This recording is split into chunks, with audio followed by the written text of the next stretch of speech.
평택 세종안교회 이태윤 목사입니다.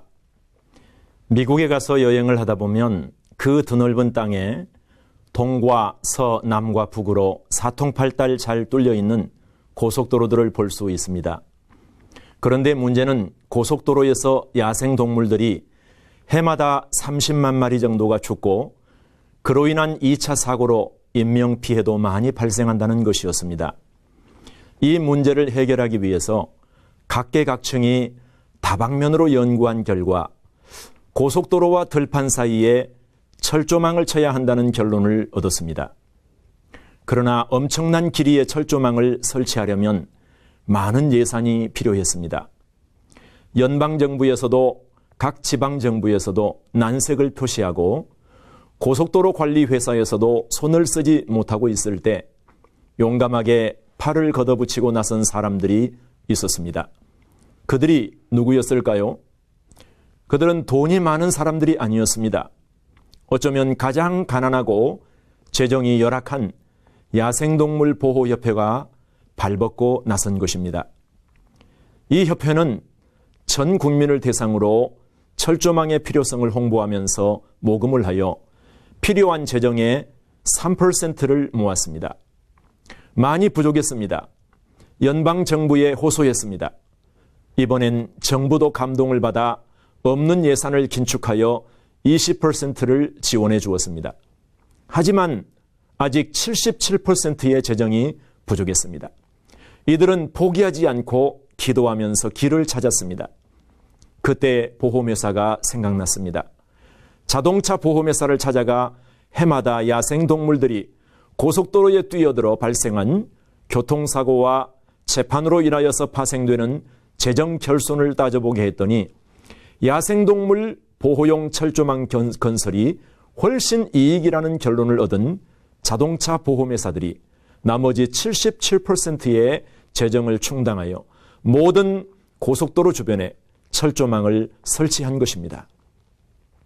지금 우리 기독교인들에게도 수많은 시급한 문제들이 있음에도 불구하고 서로 책임을 전가하면서 무방비 상태로 살아가고 있지는 않는지 생각해 보아야 할 때입니다. 하나님 나라 확장을 위해 해야 할 일은 많은데 이를 소원으로 품고 기도하는 사람이 아무도 없다면 선교의 길은 열리지 않는다고 보아야 할 것입니다.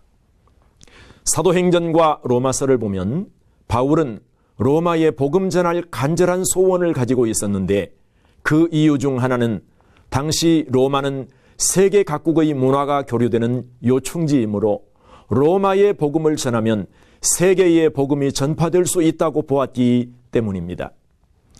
바울은 믿음으로 부르짖었고 하나님은 바울의 소원에 길을 열어 주셨습니다. 드디어 로마를 변화시켰습니다. 하지만 우리가 기억해야 할 것이 있습니다. 바울의 로마 선교의 길은 하루아침에 열려진 것이 아니라는 사실을 말입니다. 바울이 3차 선교 여행을 하는 동안에도 로마는 멀리 있었습니다. 하나님은 그 다음에 정반대의 길을 열어 예루살렘으로 올라가게 인도하셨습니다. 그 다음은 알 수 없었습니다. 환난과 결박이 기다린다고 하나 순종하였습니다. 바울에게 그 다음 길을 열어주셔서 가이사랴 항구에 2년간 머물면서 유대인들을 통치하던 로마인 벨릭스 총독과 수많은 로마 군인들을 만나게 하셨습니다. 길다면 긴 세월 동안 바울은 실망하지 않고 복음을 전했으며 로마 선교를 위해 기도했습니다. 하나님은 드디어 로마로 갈 길을 열어주셨습니다. 사도행전 27장 1절을 보면 우리가 배를 타고 이탈리아 즉 로마에 가기로 작정됨에 바울과 다른 죄수 몇 사람을 아구스도대의 백부장 율리오란 사람에게 맡기니라고 기록하고 있습니다. 비록 죄수의 몸처럼 보였지만 우리는 우리 성도들의 소원을 이루어 주시기 위하여 길을 예비하시고 한 걸음씩 인도하시는 하나님의 손길을 보아야 합니다. 길은 있습니다. 재정은 없고 가난했지만 야생동물들을 보호하기 위한 길을 찾아냈던 사람들처럼 우리도 하나님 나라 확장을 위한 길을 찾아 함께 힘차게 나아가기를 소원합니다. 길은 있습니다. 힘을 냅시다. 포기하지 맙시다. 감사합니다.